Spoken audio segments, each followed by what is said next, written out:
আসসালামু আলাইকুম প্রিয় শিক্ষার্থীরা, আশা করি সবাই ভালো আছো, সুস্থ আছো এবং দোয়া করি সবাই সুস্থ এবং ভালো থাকো। এই গরমে অবশ্যই বেশি বেশি তরল খাবার খাবে, বেশি বেশি নর্মাল পানি পান করবে, অতিরিক্ত ঠান্ডা কোনো খাবার খাবে না, যেমন আইসক্রিম, কোল্ড ড্রিঙ্কস এগুলো খুব কম পান করবে, ঠিক আছে?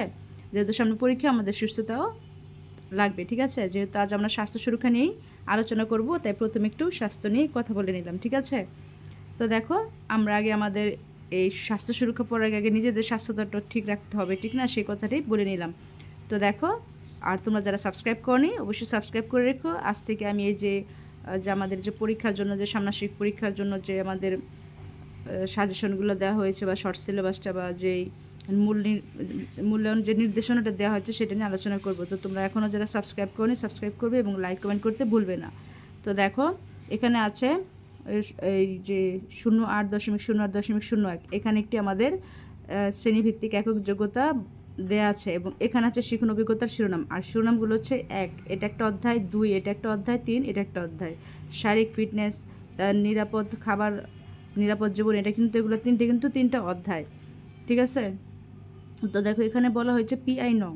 আমাদের যে প্রশ্নটা বা আমাদের যে পিআই নংটা সেটা হচ্ছে যেটা এই যে এই নং অনুযায়ী আমাদের এই কাজগুলো করতে হবে, ঠিক না? তুমি অনেকে এটা বারবার চেয়েছো, কিন্তু আমি সময়ের জন্য দিতে পারিনি, দুঃখিত, আন্তরিকভাবে দুঃখিত। তোমরা অনেকবার বলেছো, তার জন্য অনেক অনেক সরি, আমি দিতে পারিনি, কিন্তু এখন দিচ্ছি। তো দেখো, এখানে বলা আছে যে সুস্থ, পরিচ্ছন্ন, নিরাপদ, উৎফুল্ল ও স্বতঃস্ফূর্ত থাকতে নিজেকে ঝুঁকিমুক্ত রেখে দৈনন্দিন যত্ন ও পরিচর্যা করতে পারা এবং অন্যকে উদ্বুদ্ধ ও সহায়তা করতে পারা। তো এখানে দেখো কি বলা হয়েছে, অন্যকে পরিষ্কার পরিচ্ছন্ন রাখতে উদ্যোগ নিচ্ছে, আরেকটা হচ্ছে অন্যকে পরিষ্কার পরিচ্ছন্ন থাকতে উৎসাহ দিচ্ছে, আরেকটা হচ্ছে অন্যকে পরিষ্কার পরিচ্ছন্ন থাকতে নির্দেশনা দিচ্ছে, আর অন্যকে পরিষ্কার পরিচ্ছন্ন থাকতে সহায়তা করছে। তো এই যেখানে 4টা ভিত্তি আছে। তারপর দেখো, সংশ্লিষ্ট শিখন কার্যক্রম। ষষ্ঠ শ্রেণীতে পরিষ্কার পরিচ্ছন্নতার সাধারণ নিয়ম মেনে চলার যে কাজগুলো শিখেছে, বিদ্যালয় ও বাড়িতে তা করছে। নিয়মিত গোসল করা, খাওয়ার আগে হাত ধোয়া, নিয়মিত দাঁত ব্রাশ করা, চুল নখ কেটে পরিষ্কার রাখা, দেন হচ্ছে পোশাক আশপাশ পরিষ্কার রাখা ইত্যাদিতে কাজে অন্যদেরকে উদ্বুদ্ধ করছে। তো এই বিষয়টার উপর আমাদের কি একটা আমাদের যে উত্তরটা আমাদের গুছায় লিখতে হবে, সেই উত্তরটা আমাদের বের করতে হবে। তো চলো, আমি এই সব কিছু নিয়ে একটি তোমাদের উত্তর তৈরি করেছি, ঠিক আছে? তো তোমরা অবশ্যই সেটা দেখে নাও, তোমাদের জন্য উপকার হবে। তো দেখো, এখানে আমি একটা, যেহেতু সচেতন করতে হবে, আমাদের নিজেরা সচেতন হব, তো আমরা একটা প্রতিবেদন লিখে ফেলি। দেখো, এখানে পারদর্শিতা সূচক 8811 এর আলোকে, ঠিক আছে? তো তোমরা দেখো, প্রতিবেদনের নাম জান্নাতুল ফেরদৌস, আর প্রতিবেদনের শিরোনাম হচ্ছে সুস্থতার অর্জনে পরিষ্কার পরিচ্ছন্নতা। আর প্রতিবেদনের তারিখ তোমরা যেদিন লিখবে সেদিন দিয়ে দিবে, ঠিক আছে? সুস্বাস্থ্য অর্জনে পরিষ্কার পরিচ্ছন্নতা, এটা হচ্ছে শিরোনাম। তো তোমরা কিন্তু, আমি আবারও বলতেছি, এটা কিন্তু পারদর্শিতা সূচক 8811 এর আলোকে, ঠিক আছে? তো দেখো, স্বাস্থ্যই সকল সুখের মূল। দৈনন্দিন কার্যাবলী সঠিকভাবে সম্পাদনের জন্য আমাদের সুস্থ থাকা অতি জরুরি। সুস্বাস্থ্য নিশ্চিত করার অন্যতম শর্ত হলো নিরাপদ থাকা বা সুরক্ষিত থাকা। ব্যক্তিগত স্বাস্থ্য রক্ষা, স্বাস্থ্যসম্মত জীবনযাপনের জন্য স্বাস্থ্যবিধি মেনে চলা উচিত। যেহেতু আমাদের নিজেদের কী কী বিষয়গুলো আমাদের খেয়াল রাখতে হবে সেটা এখানে বলে দেওয়া হয়েছে, তো তোমরা বড় মনে করে কিন্তু স্কিপ করবা না, কারণ তোমরা অনেকে চেয়েছো, তাই আমি দিচ্ছি। এগুলো তোমাদের জানা লাগবে, ঠিক আছে? মুখস্থ করতে হবে এমন কোনো কথা নেই, বিষয়গুলো তোমাদের সংরক্ষণ করতে হবে, বুঝে বুঝে একটু পড়ে রাখলে যথেষ্ট। দেখো, যেহেতু আমাদের মুখস্থের উপরে কোনো নাম্বার দেওয়া হবে না, বুঝে বুঝে কতটুকু আমরা প্রয়োগ করছি, কতটুকু আরেকজনকে সচেতন করছি, নিজের জীবনে কতটুকু প্রয়োগ করছি, নিজে কতটুকু সচেতন হচ্ছে, সেখানে আমাদের নাম্বার দেওয়া হবে, মানে মাত্রা নিরূপণ করা হবে ত্রিভুজ, বৃত্ত, চতুর্ভুজ দিয়ে, ঠিক আছে? এখান থেকে পুরোটুকু সবাই পড়বে। পড়ার পরে তোমাদের কে কতটুকু পরীক্ষার মধ্যে তোমরা মূল্যায়নটা করতে পারছো, মানে টিচারদেরকে দেখাতে পারছো মূল্যায়নটা, সেই টিচাররা সেই তোমাদের মূল্যায়নটা দেখে তোমাদের মাত্রা নিরূপণ করবেন, আবার তোমাদের মূল্যায়ন করবেন টিচাররা, ঠিক আছে? এই জন্য আগে এখান থেকে দেখা গেছে অনেকে যতটুকু লিখতে পারবা, সাধারণ কিছু লিখতে পারলে সেভাবে বৃত্ত, আর না সেভাবে চতুর্ভুজ, আর যে আরেকটু ভালো লিখতে পারবা সেভাবে বৃত্ত, আর যে পুরাটারই একটা ধারণা দিতে পারবে, ঠিক আছে? মানে ধারণা বলছে, আমি কিন্তু মুখস্থ বলি নেই কোনো কিছু, যে পুরোটারই ধারণা দিতে পারবে সেভাবে ত্রিভুজ। আশা করি তোমরা বুঝতে পেরেছো। তো দেখো, স্বাস্থ্যবিধি সবচেয়ে গুরুত্বপূর্ণ বিষয় হলো পরিষ্কার পরিচ্ছন্নতা। অপরিচ্ছন্ন পরিবেশ অপরিচ্ছন্ন পরিবেশ স্বাস্থ্য ঝুঁকির সবচেয়ে বড় কারণ। তাই স্বাস্থ্য রক্ষায় নিজেকে এবং আশেপাশের পরিবেশকে পরিষ্কার পরিচ্ছন্ন রাখতে হবে। পরিষ্কার পরিচ্ছন্ন থাকতে বিভিন্ন রোগ মোকাবিলা করা সহজ হয়। এক্ষেত্রে প্রথম ব্যক্তি শারীরিক পরিচ্ছন্নতা নিশ্চিত করতে হবে। দেখেছ, প্রথমে ব্যক্তির শারীরিক পরিচ্ছন্নতা নিশ্চিত করতে হবে। নিয়মিত গোসল করা, দাঁত ও মুখ পরিষ্কার রাখা, চুলের যত্ন করা, নখ কাটা ও নখ পরিষ্কার রাখা, হাত পরিষ্কার করা ইত্যাদি দৈনন্দিন পরিচ্ছন্নতার একটি অংশ। দেহ পরিষ্কার থাকলে সহজে রোগ জীবাণু দেহে প্রবেশ করতে পারে না। শারীরিক পরিচ্ছন্নতার পরে আসে আমরা যেখানে বাস করি তা, অর্থাৎ বাসগৃহ এবং তার আশেপাশে পরিষ্কার রাখা। এর জন্য প্রতিদিন সকাল এবং বিকাল ঘরের মেঝে, বাড়ির আঙিনা ঝাড়ু দিতে হবে। ঘরে পর্যাপ্ত আলো বাতাস প্রবেশ করার সুব্যবস্থা থাকতে হবে। বাসগৃহের পরিচ্ছন্নতার পাশাপাশি নিজের পরিধেয় পোশাক পরিচ্ছেদের পরিচ্ছন্নতা অতীব জরুরি। নিজের যে পোশাকগুলো পরিধান করো সেগুলো পরিষ্কার করা খুবই জরুরি। 2 থেকে 3 দিনের ঘামযুক্ত পোশাক পরিধান স্বাস্থ্যের জন্য ক্ষতিকর। যখনই তোমরা দেখবা যে শরীর ঘেমে গেছে, কাপড়টা একদম ঘাম ভর্তি হয়ে গেছে, সেটার সাথে সাথে তোমরা ক্লিন করার চেষ্টা করবে, ঠিক আছে, অথবা চেঞ্জ করে ফেলবে। এতে কি আমাদের রোগ বালাই কম হবে। পরিধেয় পোশাক প্রতিদিন ধুয়ে শুকাতে হবে এবং সময়োপযোগী ঋতুভিত্তিক পোশাক পরিধান করতে হবে। ঋতুভিত্তিক আমাদের যে সময়, যেমন গরমের সময় গরমের জন্য হালকা ঢিলে ঢালা পাতলা কাপড় পরতে হয়, আবার শীতের সময় একটু ভারী বা একটু গরম কাপড় যেগুলো পরলে একটু শরীর গরম থাকবে, সেই কথাটা এখানে বলা হয়েছে ঋতুভিত্তিক, ঠিক আছে। এছাড়া প্রতিদিন আমরা যে সকল খাবার গ্রহণ করে থাকি তা পরিচ্ছন্নতা বজায় রেখে সঠিক নিয়মে রান্না করতে হবে। কাঁচা যে সব কিছু ভালো করে ধুয়ে খেতে হবে। কাঁচা যে আমাদের শাকসবজি আছে, তারপর ফলমূল খাই আমরা, তো এগুলো সব কিছু খুব ভালো করে ধুয়ে নিতে হবে। আর অবশ্যই খাওয়ার আগে নিজের হাত পরিষ্কার করতে হবে। যেহেতু আমরা খাবো সব কিছু পরিষ্কার করে, কিন্তু হাত দিয়ে খাবো, সে হাতে যদি অপরিষ্কার থাকে তাহলে তো সমস্যা। তাই আগে হাতও পরিষ্কার করতে হবে, নিজের হাত। কেননা হাতে লেগে থাকা জীবাণু খুব সহজে পাকস্থলীতে প্রবেশ করে রোগ ছড়াতে পারে। তাই বলা যায়, সুস্থ দেহ গঠন ও সুন্দর জীবনযাপনের জন্য পরিষ্কার পরিচ্ছন্নতার প্রয়োজনীয়তা অপরিসীম। তো এই ছিল আমাদের সুস্বাস্থ্য অর্জনে পরিষ্কার পরিচ্ছন্নতা এবং পারদর্শিতার সূচক। এখানে দেখো আছে 8811 এর আলোকে। এটা আমরা তোমাদেরকে দিয়ে দিয়েছি, আশা করি তোমাদের উপকারে আসবে। তো দেখো, আমরা আমাদের যে এই কাজটা সেটা আমরা কমপ্লিট করেছি। 8.8.1 আমরা এই আমাদের পিআই নংটা আমরা কমপ্লিট করেছি, ঠিক আছে। তো এখন দেখো আমাদের এই পিআই নংটা 881208080102, ঠিক আছে। এটা দেখো এখানে বলা হয়েছে, দেখো আমাদের যে সংশ্লিষ্ট শিখন কার্যক্রম, আমাদের যে কাজটা সেটা দেখো, রোগ ব্যাধিকে সঠিকভাবে জানি, সুস্থ থাকার নিয়ম মানি।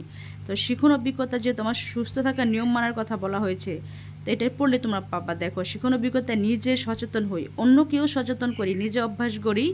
এর বাকি অংশ আবার এখানে আছে দেখো, এবং অন্যদের উদ্বুদ্ধ করি ছক সংশ্লিষ্ট কাগজগুলোর মাধ্যমে সম্প্রসারিত টিকাদান কর্মসূচি। টিকা দ্বারা প্রতিরোধ করা যায় না এমন রোগ সম্পর্কে সচেতন বৃদ্ধি এবং অসংক্রামক রোগ প্রতিরোধে স্বাস্থ্যকর অভ্যাস গঠনে উদ্বুদ্ধকরণের রেকর্ড, ঠিক আছে। তো চলো আমরা সে কাজটা করি, ঠিক আছে। তো আগে আমরা এই 2-এর যে এই কাজটা এটা আমরা কমপ্লিট করি। তো চলো আমরা উত্তরপত্রে চলে যাই। আর এখানে তো এগুলো বলে আছে যে অন্যকে নিরাপদ রাখতে উদ্যোগ নিচ্ছে, অন্যকে নিরাপদ থাকতে সচেতন করছে, অন্যকে নিরাপদ থাকতে নির্দেশনা দিচ্ছে এবং অন্যকে নিরাপদ থাকতে সহায়তাও করছে। তো এই বিষয়টা আমরা এখন আলোচনা করব। তো দেখো, আমরা উত্তরপত্রে চলে এসেছি। ভালো থাকার জন্য সহায়ক কাজ অভ্যাসগুলো আমরা আগে যেগুলো নিজে করব, প্লাস অন্যকে নিরাপদ থাকতে আমরা এই সহায়ক অভ্যাসগুলো বলবো করতে। তো দেখো, 1. ভোরে ঘুম থেকে ওঠা ও বেশি রাত না জাগা।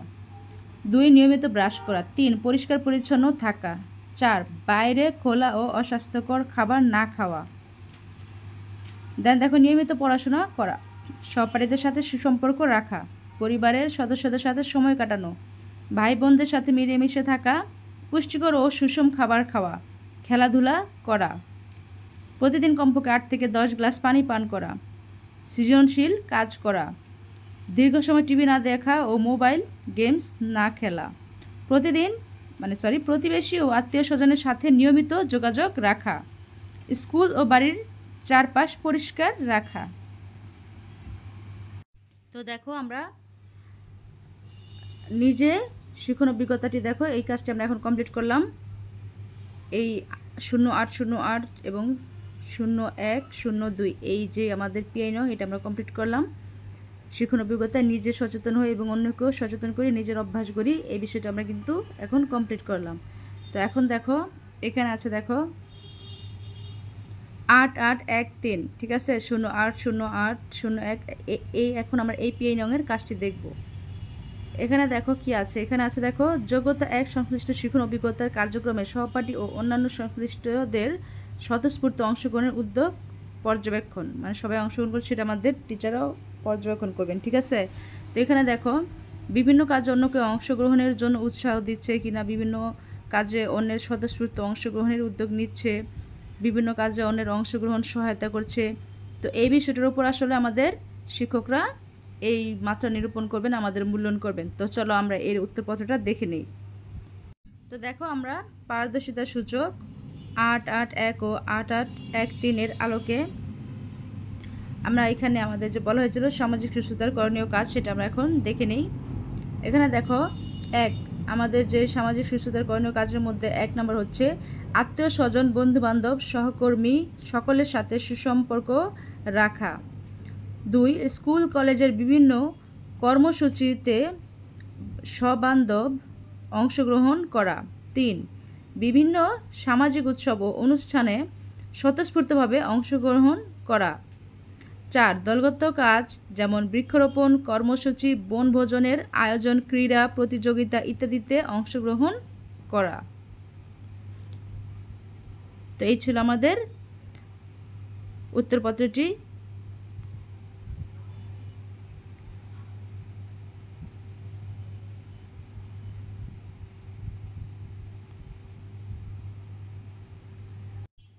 তো দেখো আমরা আমাদের এই কাজটি কমপ্লিট করেছি। এখন আমরা দেখব এই পিআই নং আমাদের কমপ্লিট হয়েছে। এখন আমরা পিআই নং দেখব 8814। এখানে দৈনন্দিন স্বাস্থ্য ঝুঁকিসমূহ থেকে নিজেকে মুক্ত রাখছে, আর দৈনন্দিন স্বাস্থ্য ঝুঁকিসমূহ সম্পর্কে সচেতন প্রদর্শন করছে। দেন আছে দৈনন্দিন স্বাস্থ্য ঝুঁকিসমূহ থেকে নিজেকে মুক্ত রাখতে সাধারণ আচরণগুলো পালন করছে। দৈনন্দিন স্বাস্থ্য ঝুঁকিসমূহ থেকে নিজেকে মুক্ত রাখার প্রয়োজনীয় আচরণগুলো সঠিকভাবে নিয়ম চর্চা করছে, ঠিক আছে। তো দেখো এখানে আমাদের যে শিক্ষকরা যে বিষয়টার উপর আমাদের মূল্যায়ন করবেন সেটা দেখো এখানে আছে শিখন অভিজ্ঞতায় খাদ্য অপচয় রোধ করার উপায় ছকের কাজ, ঠিক আছে, পৃষ্ঠা 19 এখানে উল্লেখ করা আছে যে কাজটা আমাদের করতে হবে। তো চলো আমরা এর সমাধানটা দেখে নেই। তো দেখো আমরা একটি ফ্লো চার্টের মাধ্যমে আমরা উত্তরপত্রে চলে আসলাম। এই দেখো পারদর্শিতার সূচক 8814 এর আলোকে, ঠিক আছে। তো এখানে দেখো খাদ্য সংরক্ষণের বিভিন্ন পদ্ধতি। এখানে আমাদের যে খাদ্য সংরক্ষণের পদ্ধতিটা আমরা সেটা একটি ফ্লো চার্টের মাধ্যমে তোমাদের দেখিয়ে দিচ্ছি। এখানে দেখো শুকিয়ে সংরক্ষণ, আমরা শুকিয়ে সংরক্ষণ করতে পারি চাল, ডাল, গম। দেন ফ্রিজে সংরক্ষণ করতে পারি মাছ, মাংস, সবজি, ফল। দেন হিমাগারে সংরক্ষণ করতে পারি শাকসবজি, মাছ, মাংস। দেন বায়ুরোধী বা পাত্রের সংরক্ষণ, বায়ুরোধী পাত্রের সংরক্ষণ মানে যেমন জ্যাম, জেলি, আচার। লবণ বা বরফে সংরক্ষণ, জলপাই, আমলকি, লেবু। দেন চিনি, সিরকা, তেলের সংরক্ষণ, আমরা যে তেলের আচার তৈরি করি যেমন জলপাই, বরই, আম, আমড়া। দেন আছে তাপে সংরক্ষণ, দুধ, আমরা দুধ জাল দিয়ে রাখতে পারি, ঠিক আছে, মানে গরম করে অনেকক্ষণ সময় পর্যন্ত সংরক্ষণ করতে পারি। তো খাদ্য সংরক্ষণের বিভিন্ন পদ্ধতি এখানে দেওয়া আছে। এতে কী হবে, আমাদের খাদ্য অপচয়টা রোধ হবে। খাদ্য অপচয় রোধ করার জন্য আসলে খাদ্য সংরক্ষণ পদ্ধতিটা আমাদের তৈরি করা হয়েছে। তো আশা করি তোমরা বুঝতে পেরেছো। তাহলে আমাদের যে এই 8814 এর আলোকে যে আমাদের পারদর্শিতা সূচকটি ছিল সেটা আমরা কমপ্লিট করতে পেরেছি আশা করি। তো অবশ্যই তোমাদের যদি ভিডিওটি উপকার আসে অবশ্যই তোমাদের বাকি যেই ক্লাসমেট আছে তাদের কাছেও শেয়ার করে দিও। অনেকে এখানে হয়তো বা তারা জানে না, তো তোমরা তাদেরকেও হেল্প করো, ঠিক আছে। আর যারা আগে চেয়েছিলাম দিতে পারিনি তার জন্য দুঃখিত।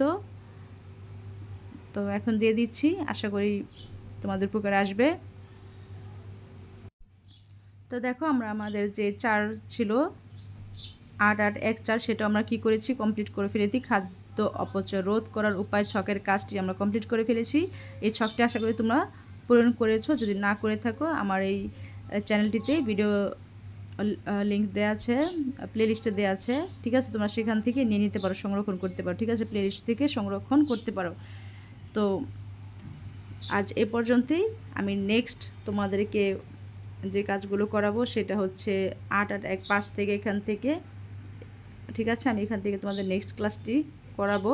তো আজ এ পর্যন্তই। সবাই ভালো থেকো, সুস্থ থেকো। আল্লাহ হাফিজ।